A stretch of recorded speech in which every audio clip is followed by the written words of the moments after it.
जय बाबा धनसर की। Hello guys, तो अभी हम रेडी हो चुके हैं घूमने के लिए, क्योंकि हम जा रहे हैं आज बाबा धनसर और लोकल ट्रांसपोर्ट ही यूज़ करेंगे बाबा धनसर के लिए। और अभी का जो मौसम है वो आप देखिए, कुछ ऐसा है।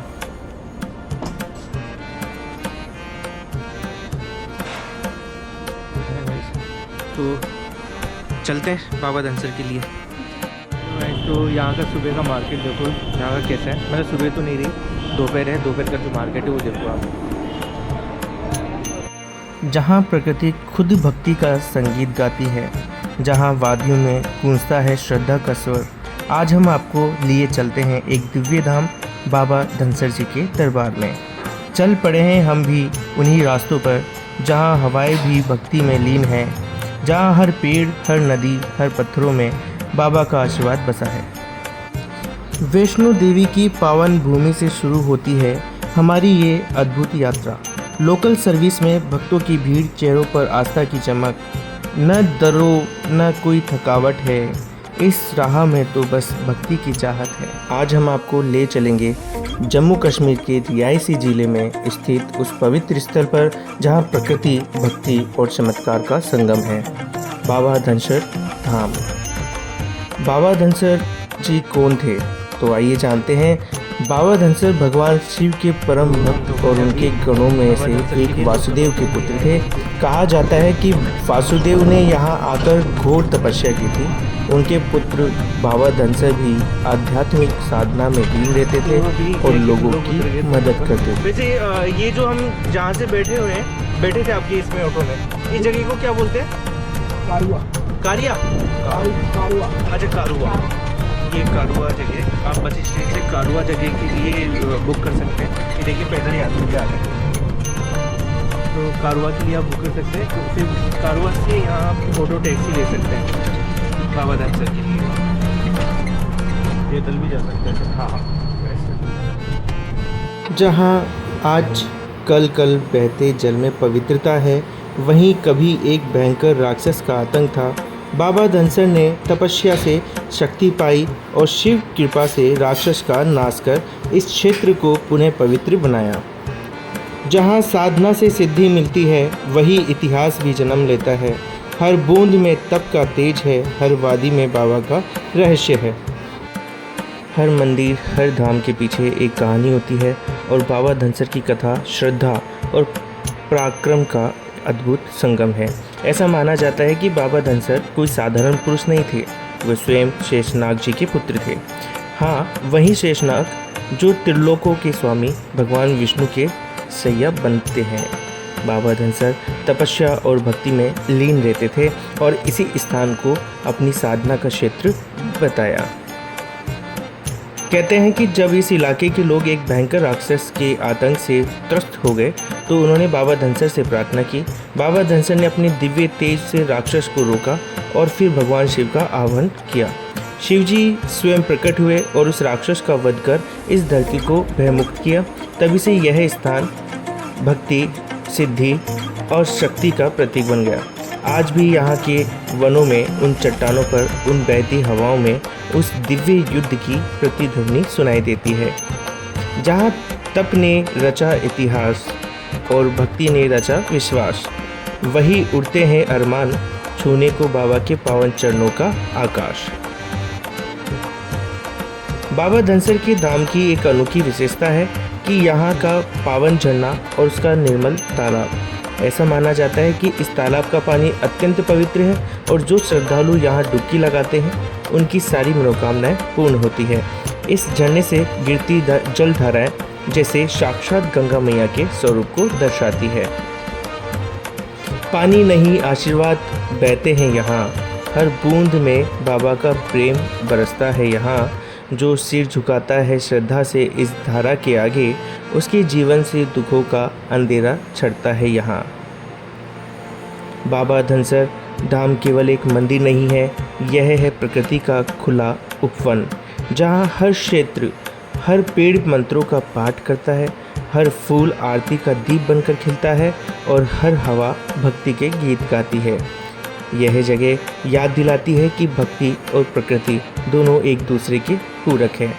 ना ध्वनि कोई ना भीड़ का शोर, बस दिल में बजता है भक्ति का साज और बाबा की वादियों में गूंजता है आत्मा का मधुर संवाद। अब तक आप देख सकते हैं कि जितने भी आपने ये जो झरने देखे होंगे अगर जम्मू और कश्मीर में, उन सबसे अलग झरना और उन सबसे अलग ये जो वादी है, यहाँ आकर के एक मन में बहुत ही अलग प्रकार की हमें शांति मिलती है। तो आइए उसी शांति को हम लोग देखने और महसूस करने के लिए चलते हैं। जब हम नीचे आए तो हमने देखा यहाँ बहुत सी दुकानें थी, ये देखिए, और यहाँ ये अपनी प्रसाद बेचते हुए ग्राहक को बता रहे हैं कि यहाँ फूल गुड़ ये चढ़ते हैं। और नीचे भी दुकानें हैं, इनका ये भी कहना है कि ज़रूरी नहीं कि आप हमसे ही प्रसाद लें, आप नीचे दुकान है वहाँ से भी प्रसाद ले सकते हैं।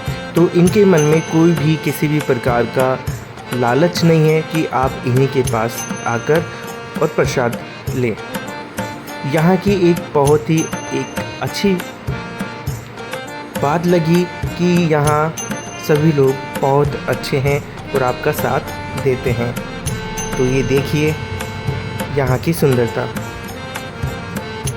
धीरे धीरे मैं आगे चलता गया। आगे चलते हुए मैंने महसूस किया कि यहाँ एक अलग ही प्रकार की खुशबू है, और वो खुशबू है हमारे वन्य विभाग, यानी कि जो यहाँ का वातावरण है, जो यहाँ की प्रकृति है, यहाँ के पेड़ पौधे हैं और पानी की जो बहती हुई आवाज़ है कलकल करती हुई, ये सभी हमारे दिल और दिमाग को छू जाती है।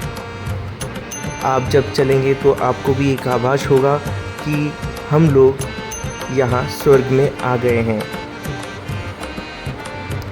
हालांकि स्वर्ग मैंने भी नहीं देखा, लेकिन अगर आप मेरी नज़रों से देखेंगे इस प्रकृति में आकर के, तो आपको अनुभव होगा कि रियल स्वर्ग यही है।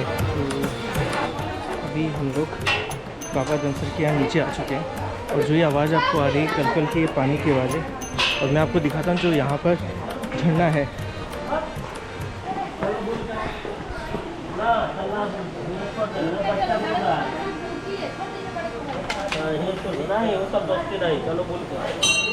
यहाँ नहाना मना है, ये भी झील का बताया गया है। आगे अगर अलाउ होगा, यहाँ अगर अलाउ होगा ना, तो मैं ज़रूर कैमरे से बताऊंगा बाबा धनसर के दर्शन।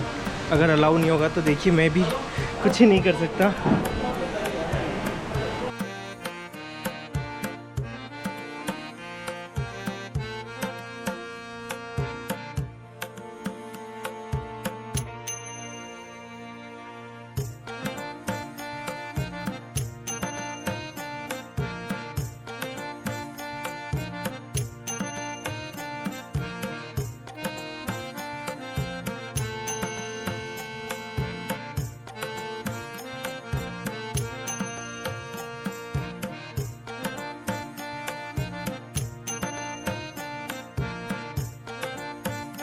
प्राकृतिक सुंदरता, नीला जल, हरा जंगल और शांति। जल कुंड जहाँ स्नान वर्जित है लेकिन दर्शन अत्यंत शुभ माने जाते हैं। झरना जो पीछे से गिरता है, हरे पेड़, यह नदियाँ, यह झरने, यह गुफाएं सब एक अनकही कहानी कहते हैं, जैसे प्रकृति ने खुद अपने हाथों से इस स्थल को गढ़ा हो। मैं क्लियर तरीके से देख सकता हूँ कि इसमें छोटी छोटी मछलियाँ हैं।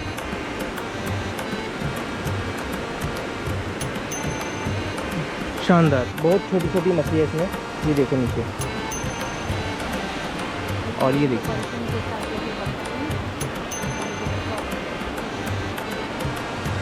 और ये जो इनकी जब भी कोई वंशज वगैरह को पैदा होता है तो ये लोग क्या करते हैं, शिला के ऊपर आकृति बनवा करके और फिर इसे यहाँ रखवा देते हैं। जितने भी लोग यहाँ पर जन्म लेते हैं जो इनके वंशज थे, ये उनकी बात है।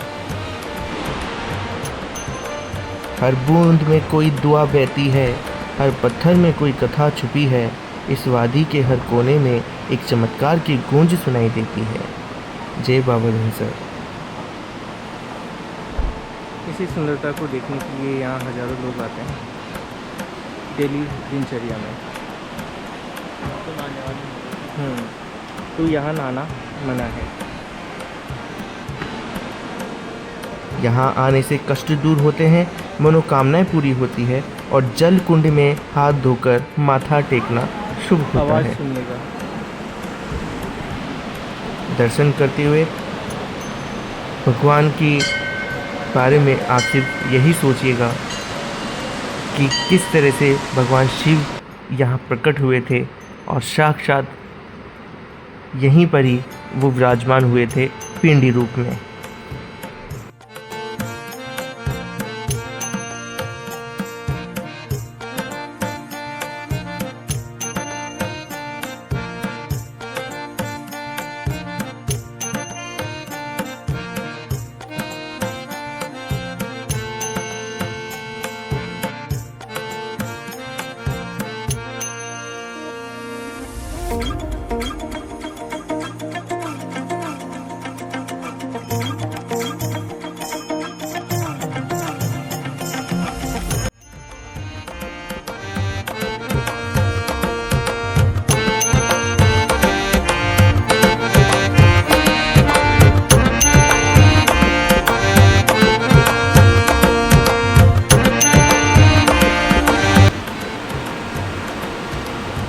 आप इसकी काई को देख करके ही अंदाज़ा लगा सकते हैं कि ये कितना पुराना होगा,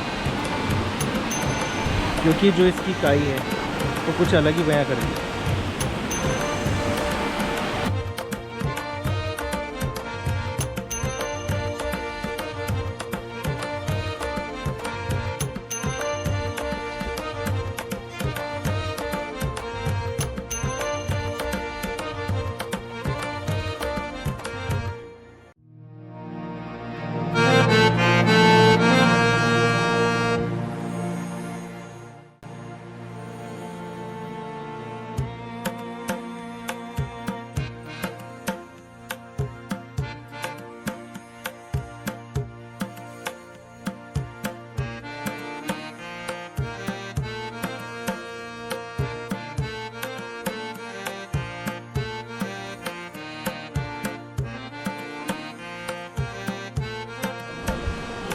ये देखिए हम लोग चलते हैं।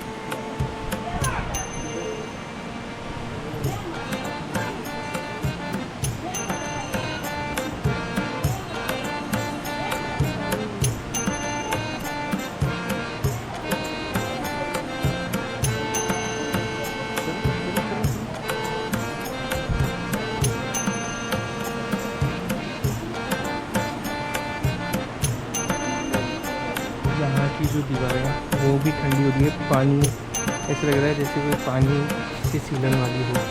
और ये देखिए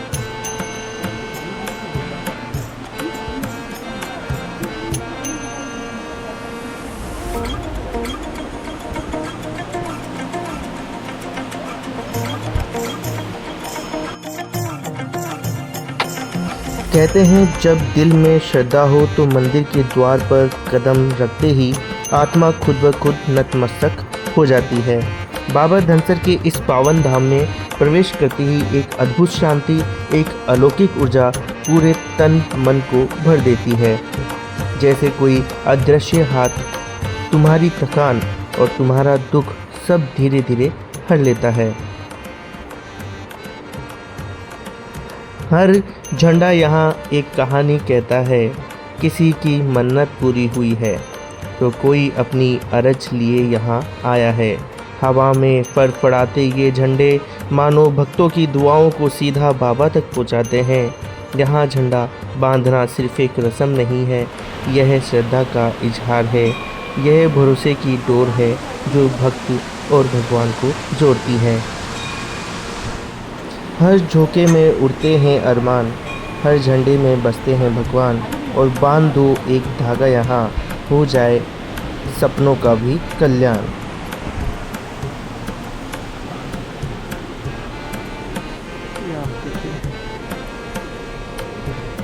यहाँ की कोई जानकारी आप दे सकते हैं? सामने मंदिर।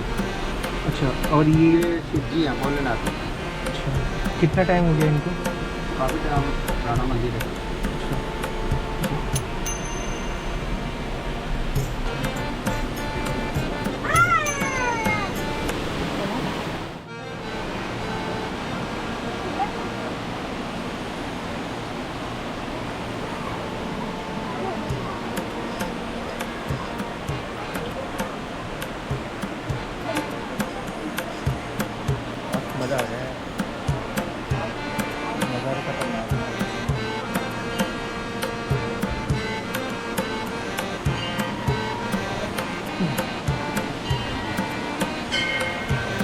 इनके कान में कुछ कहोगे?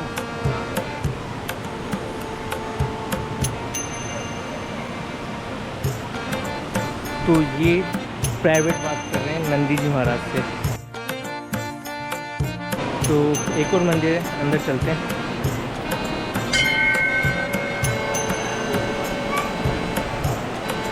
तो देखते हैं अभी यहाँ फ़ोटो लेना सख्त मना है, तो इसलिए मैं फ़ोटो नहीं ले सकता।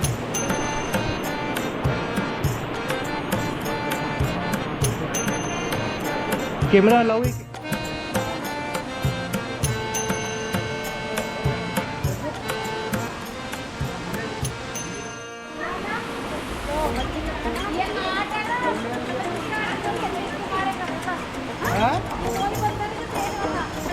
आपने हाथ में लिया था क्या?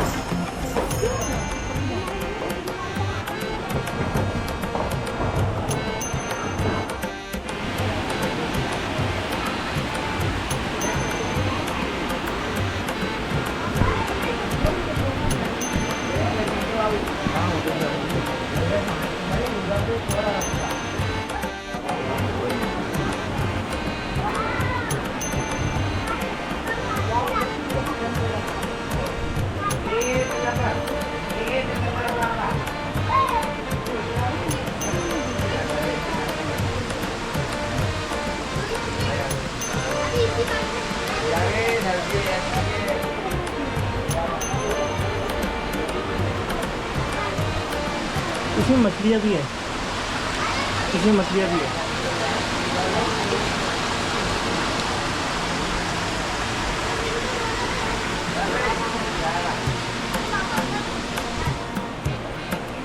भगवान भोले बाबा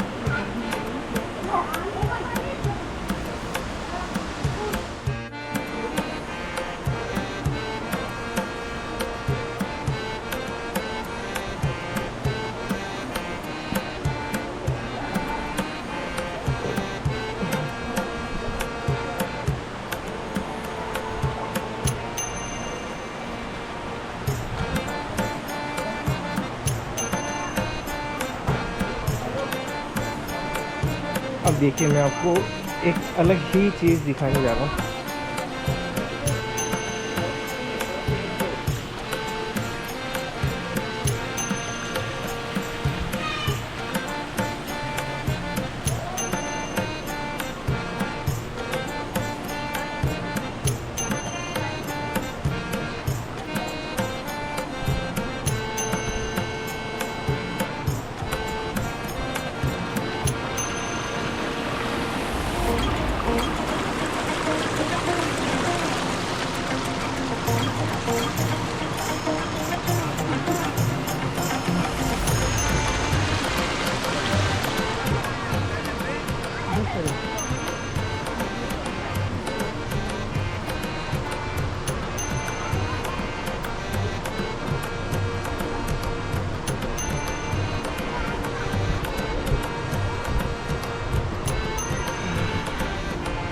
ये है वो सुंदरता।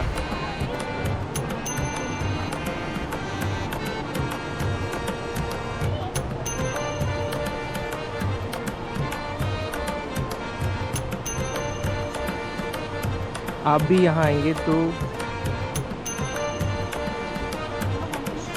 ऐसे हो जाएंगे कि मैं आपको कह भी नहीं सकता। मतलब शांति, शांति, ओम नमो शांति।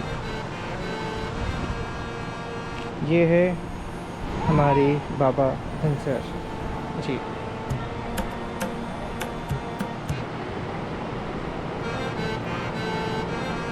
यहाँ हर चेहरा अलग है, पर आंखों में एक ही चमक है भक्ति की।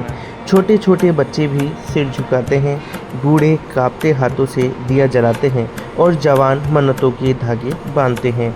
सबकी जुबां पर सिर्फ एक ही नाम, बाबा धनसर।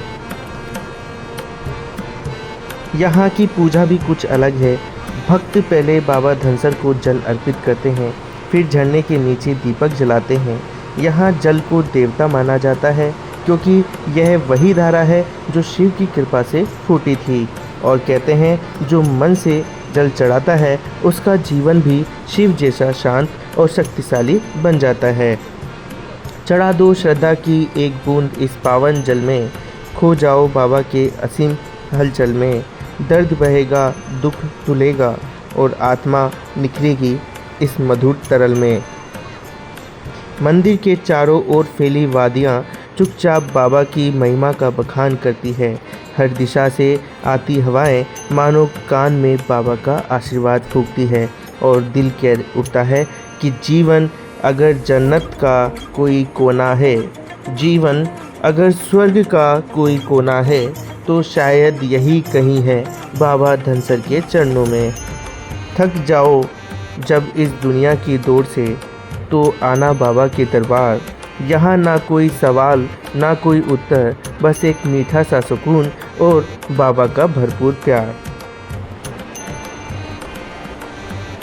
ये बाबा के जो झरने की यात्रा है, ये जो आप देख रहे हैं, ये जो आप तालाब का दर्शन कर रहे हैं, और इस तालाब में स्नान और झरने के नीचे जाना एक अलग ही, बहुत अलग ही एक्सपीरियंस है।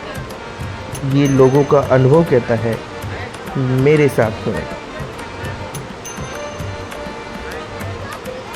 और कुछ शानदार तरीके से आप यहाँ वक्त व्यतीत कर सकते हैं, जैसे मैंने किया। बाबा धनसर का दर्शन तो हो गया, अब चल पड़ते हैं उस जलधारा की ओर जिसे शिव की विशेष कृपा प्राप्त है। ये रास्ता भले ही छोटा है, लेकिन हर कदम के साथ आत्मा और पवित्र होती चली जाती है।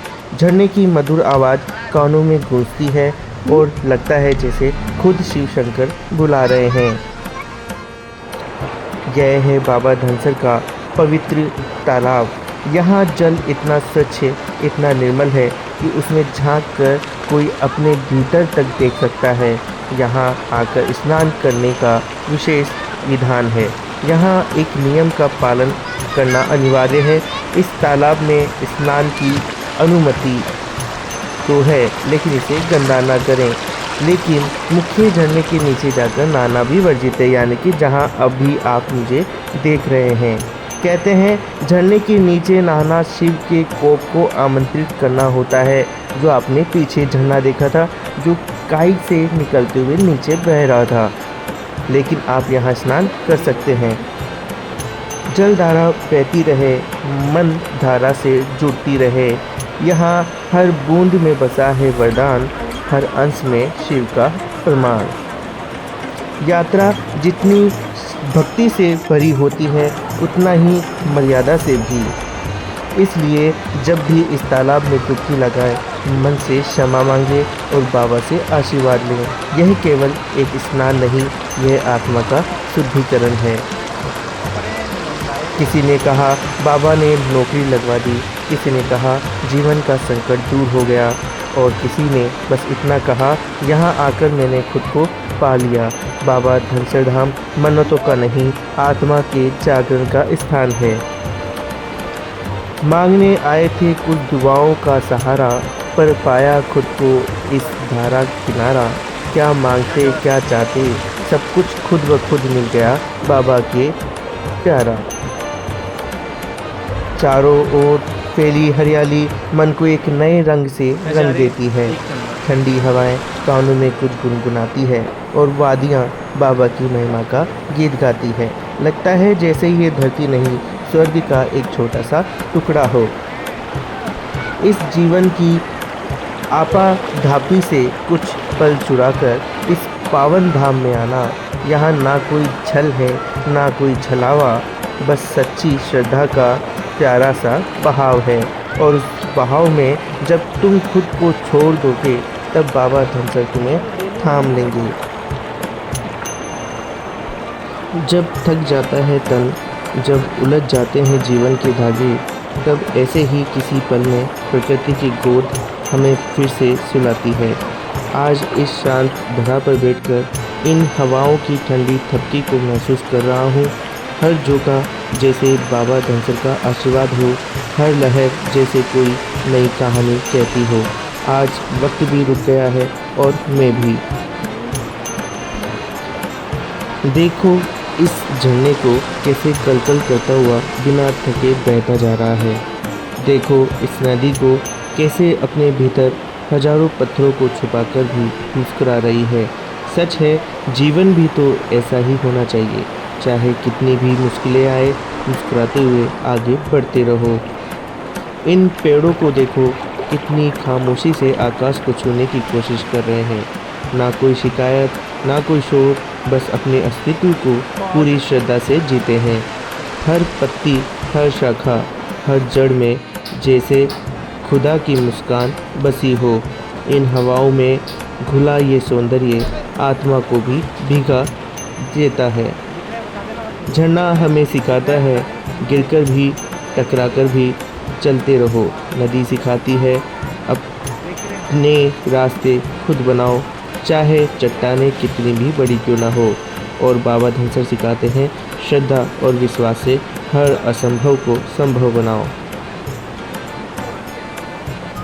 कभी कभी जीवन की सबसे बड़ी ज़रूरत होती है खुद से मिलना। आज इस पवित्र धाम में, इन झरनों की गूंज में, इन हवाओं की लय में मैं खुद से बातें कर रहा हूँ, खुद को माफ़ कर रहा हूँ, खुद को अपना रहा हूँ। सच कहूँ, जितनी सुकून भरी ये जगह है, उतना सुकून तो शायद शब्दों में भी नहीं समा सकता। बाबा धनसर सिर्फ एक नाम नहीं है, एक आस्था का दरिया है।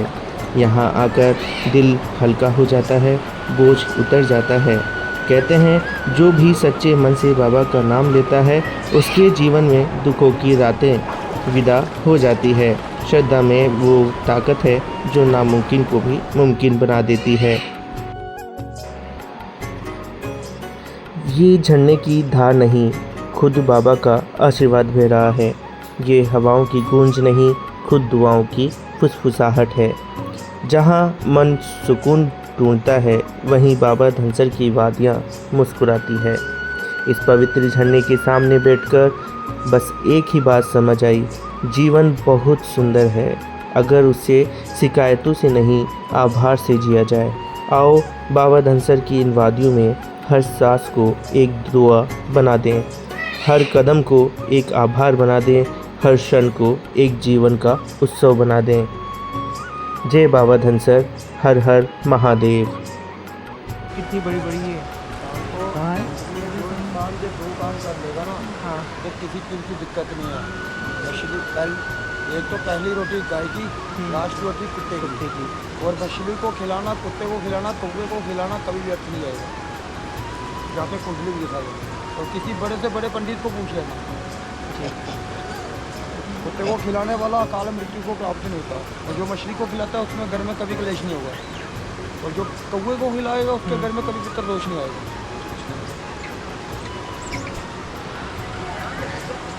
कितनी बड़ी मछली।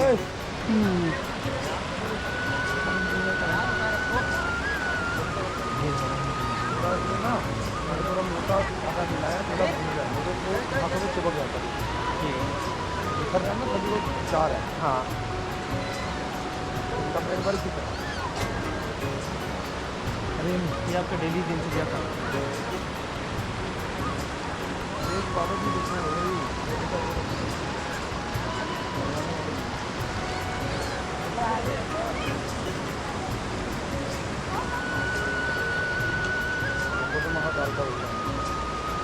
ये सालों मेरे को इधर उधर आने नहीं दे।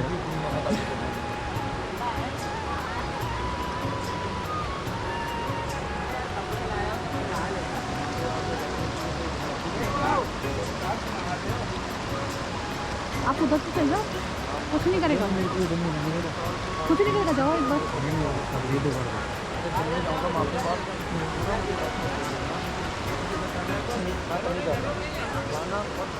खाना आने वाला है, पहले तो रोटी मेरे पास अभी यहाँ रोटी है, पहले रोटी को खिलाऊंगा, जब तक रोटी नहीं खिलाऊंगा तो कुछ नहीं होगा। तो रोटी देखना, आप जाओगे ना, आपके पास अरे हाथ छू करेगा, बैठने के बाद छू नहीं करेगा, प्यार से करेगा ना, आदमी से बैठ होगा। और मुसलमान 50 घंटों में होगा ढूंढते रहो। कपड़ा उतार के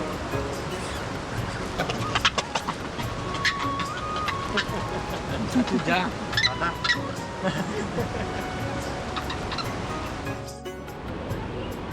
है ना। नहीं ले जाए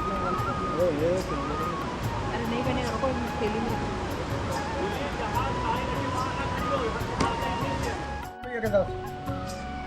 वाह, बोलो को लेफ्ट, इसको छोड़ो, दूसरे से करो। अरे ये 3 साल पहले ये आज तक ये लौट के उसके घर वापिस नहीं गया। इसका नाम है रिशु। खाने का लालच नहीं है उसमें। करो जाके। हेलो। पर हर बंदे के साथ ये भी नहीं करेगा।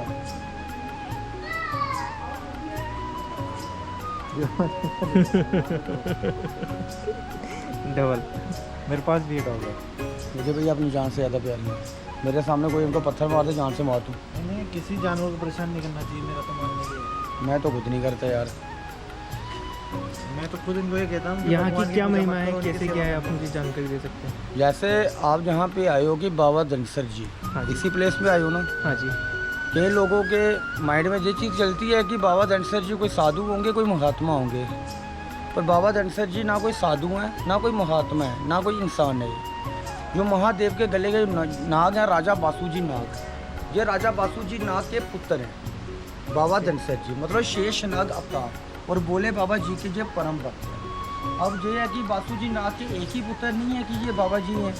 उनके 22 बेटे हैं, 84 उनके पोते हैं, जिनके मंदिर सारे जम्मू कश्मीर हैं। तो जहाँ भी आपको नागों का मंदिर मिलेगा, जहाँ तो इनके भाई का होगा, जहाँ तो इनके पोते का होगा, जहाँ तो इनके बेटे का होगा।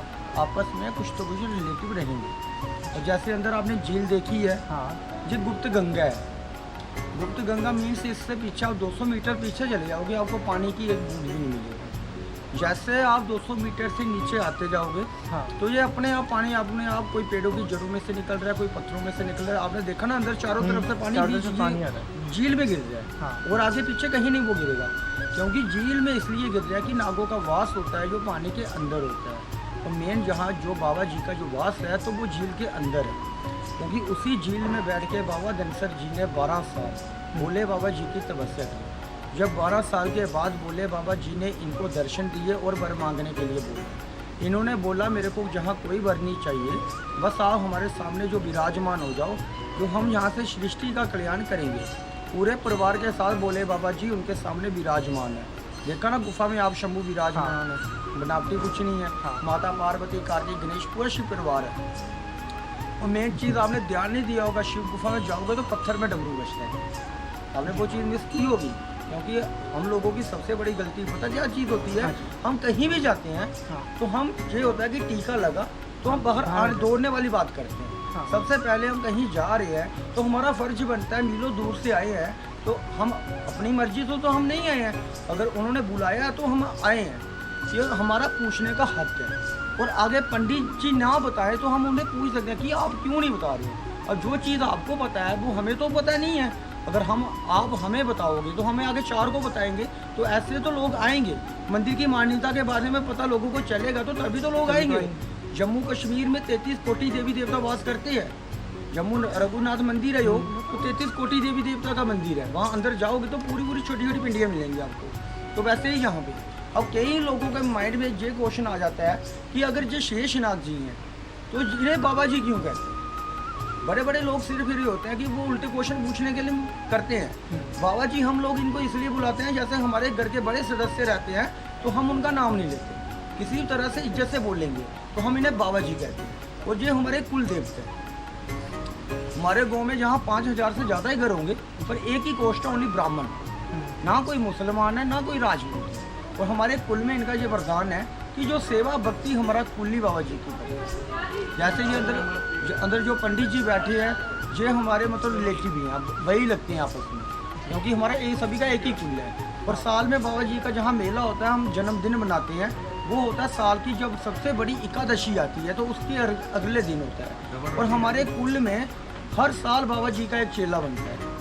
वो हम लोग डिसाइड नहीं करेंगे कि हम नहीं कहेंगे कि इसी ने बनना है या उसने बनना है, ऐसा कुछ नहीं है। बाबा जी का चेला वो बाबा जी खुद डिसाइड करेंगे। क्या पता इस बार मेरा नंबर लग जाए या मेरे भाई का लग जाए या मेरे किसी दोस्त का लग जाए, वो चीज़ डिसाइड करेंगे हम लोग नहीं। क्योंकि हर साल बाबा जी का एक चेला हमारे कुल से वो बनता है, जिसमें बाबा जी का प्रवेश होता है। जैसे आप लोग कहते हो चौकी, हाँ, हमारे कहते हैं डोगरी में जातर। फर्क इतना है कि सेम चीज़ है। जैसे चौकी का प्रवेश होता है तो हम उसको कहते हैं यातर। ये बड़ा जो हॉल बना हुआ है सारा इधर मेला होता है। तो जितने भी बाबा जी के चेले जहाँ बने हुए हैं, पहले के बने हुए हैं, तो वो उनमें प्रवेश आता है। और इस चीज़ देखा ना आपने कि पत्थर की मूर्तियाँ रखी हुई हैं बना के, वो हमारे कुल की प्रतिमा है। जैसे हमारे कुल में मेरी शादी होगी, जो मेरा बड़ा बेटा होगा, हम वहाँ उसकी एक पत्थर की मूर्ति रखेंगे। लड़के बड़ा की। बेटा होगा। हाँ, लड़की की नहीं। और ज़्यादातर 99% हमारे यहाँ पहला कुल में लड़का ही होता है। कहीं 1% लड़कियाँ होंगी तो बात अलग है। और सबसे बड़ी इस मंदिर की यही मान्यता है, जहाँ पे आप जो भी मन्नत मांग के जाओगे, यहाँ से कोई खाली हाथ नहीं होता है। जिनके घर में कभी औलाद हो ही नहीं सकती थी, बाबा जी की मेहरबानी से उनके घर में भी दो आई। और बाबा जी से मन्नत की हुई तो 99% लड़का ही होता है। क्योंकि जहाँ भक्ति होती है, आप घर में मूर्ति लेके दुकान से जाते हो, उसमें कितना हथौड़ा जला होगा। सही बात है। वो सीधी इसे आकार देना। मूर्ति का आकार में तो आई नहीं होगी। तो वही आप जाके घर में जाके अपनी भावना से, भक्ति से पूजा करके भगवान आप लाते हो ना। हाँ जी। मुसलमानों का तो नहीं है ना ऐसा। नहीं। वो तो कहीं भी घुटने टेकेंगे, अल्लाह हुआ कबला बोलते रहेंगे, वो कहीं भी जाएंगे। लेकिन जो चीज़ है वो है। अगर कई लोगों के दिमाग में है कि कोई भगवान ये है वो है, ये हमारी सोच है। ये हमारी भी कोई गलती नहीं है, क्योंकि इंसान को चिल्लाने वाले होते हैं सिर्फ ग्रह दशा। जैसे ग्रह का प्रभाव होता है, इंसान का बिहेव वैसा ही होता है। हम किसी को गलत ठहरा देंगे, वो चीज़ गलत है। और लोग तो कहते हैं कि सनातन धर्म का, हमारा सनातन धर्म। पर सनातन धर्म में सबसे बड़ी ये चीज़ है कि किसी भी मतलब जानवर की बलि दी जाती है। बलि देने का जिगरा रखते हो, और किसी निर्दोष जानवर को मारने का जिगरा रखते हो तो अपना हाथ काट के दो ना बलि, क्यों वो बलि नहीं लगेगी। अगर खून ही देना है तो यहाँ से दो ना, होता है दर्द। तो उन बेजुबानों को कितना होगा, उनको क्यों मारना है। अब ये है, कोई इसको डंडा मारे, क्यों मारे। मांग रहा है आपसे कुछ खाने का, मांगा उसने, नहीं मांगा तो क्यों मारना है इसको। वो अपने आप खुश है, ठीक है। अगर काटेगा, गलती करोगे तो कोई जानवर आपको हानि पहुंचाएगा। कोई भी कर सकते हैं, इंसान भी सबसे बड़ा जानवर तो इंसान है इस दुनिया में। अगर हम इंसान की जून में आए हैं, तो इंसान की जून में आए हैं तो कर्म किए होंगे पीछे में अच्छे, तो जो हमें ये जून मिली है। पर इस जून में भी आके कोई कर्म नहीं किया भैया जी, तो फिर दिलाना था हमारी ज़िंदगी पे। इससे ज़्यादा चुल्लू पर पानी में डूब मरो। सही है। किसी को कष्ट दे के खुद आप कितने दिन खुद सुखी रह सकते हो, एक दिन, एक महीना, एक साल। आकर वो जिस दिन ऊपर वाले की लाठी बरसेगी, आवाज़ नहीं होगी, वो आपको दुगना देना पड़ेगा वहाँ, वो देना ही पड़ेगा। ये कलयुग है, ये नहीं है कि सतयुग की तरह की आपको परीक्षा करनी पड़ेगी कि हाँ मेरा टाइम आएगा, ये है वो है। आज एक हाथ करनी है तो दूसरे हाथ भरनी है, जैसा पाओगे वैसा काटोगे। अब पेड़ आम का होगा तो केले कहाँ से आएंगे, आम ही तो लगेंगे ना, वही कर्म है। महादेव ने एक ही चीज़ बोली है, जो तुम्हारा है वो तुम्हें मिलेगा, जो तुम्हारा नहीं है तो महादेव को मनाओ, और जो तुम्हारा नहीं है तो उसे दुगना वो लुटाएंगे। सही बात। सबसे बड़ी चीज़ ये, हर भगवान के मंदिर मिलेंगे लेकिन महादेव की आपको गुफा ही मिलेगी टूटी फूटी, क्योंकि वो वहीं खुश रहते हैं। और सृष्टि में आप सभी देवी देवताओं की पूजा करते हो ना, पर ब्रह्मा की पूजा की कभी आपने? कभी नहीं। मुँह पे आया कि ब्रह्मा की पूजा करनी है, या ब्रह्मा का कोई व्रत रखना है, ब्रह्मा का कोई मंत्र जाप करना है? नहीं। क्योंकि ये कलयुग है। तो ब्रह्मा के अहंकार का दोष है, वो आज उनके भुगतान है। ये उनकी जो सभी देवी देवताओं की पूजा हो रही है, विष्णु पालन करते हैं, ब्रह्मा ने सृष्टि रची है, तो क्या उनकी पूजा नहीं हो सकती? जो इतने बड़े हैं ब्रह्मा, तो यही चीज़ है, उनको घमंड। ये देखिए गाइज, ये है नज़ारा। बाबा धनसर की यहाँ से आ रहे हैं, ये छोटा वाला जा रहा है, ये रहा। ट्रैकिंग करते हुए जा रहे हैं। बाबा धनसर जी के हमने दर्शन कर लिए हैं, और अब हम हमारी कटरा पर जा रहे हैं। वो भी क्या, कुरकुरे खाते हुए, बंदर पीछे लग गए थे, फिर सारे सामान छुपाए। ये देखिए, ये है नज़ारा। वहाँ है बाबा धनसर जी, और वहीं है झरने। ये देखिए गाइस, वो सामने मकान है, लोकल लोग जो यहाँ रहते हैं।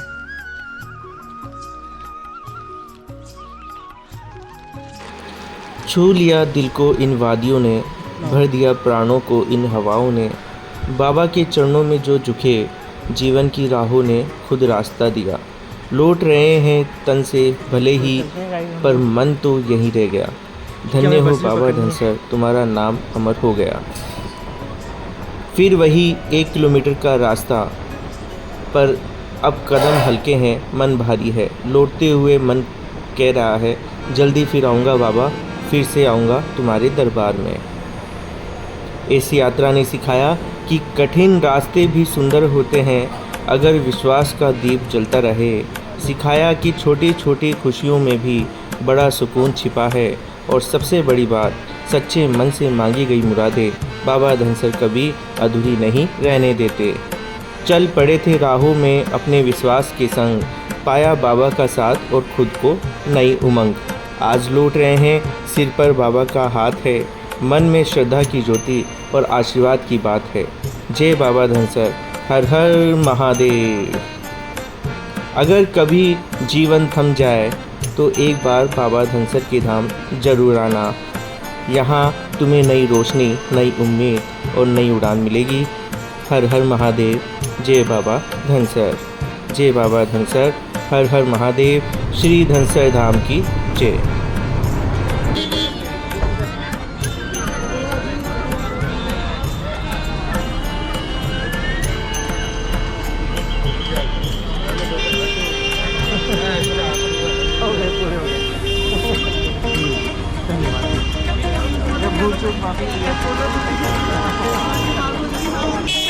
धनसर का जो ब्लॉग है वो ख़त्म हो रहा है, क्यों जी?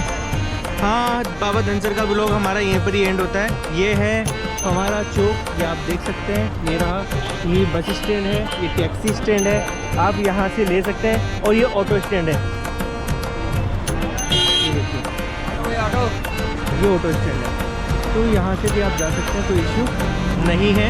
सभी आपको यहीं अवेलेबल मिलेगा, एक ही जगह पर। ये देखिए।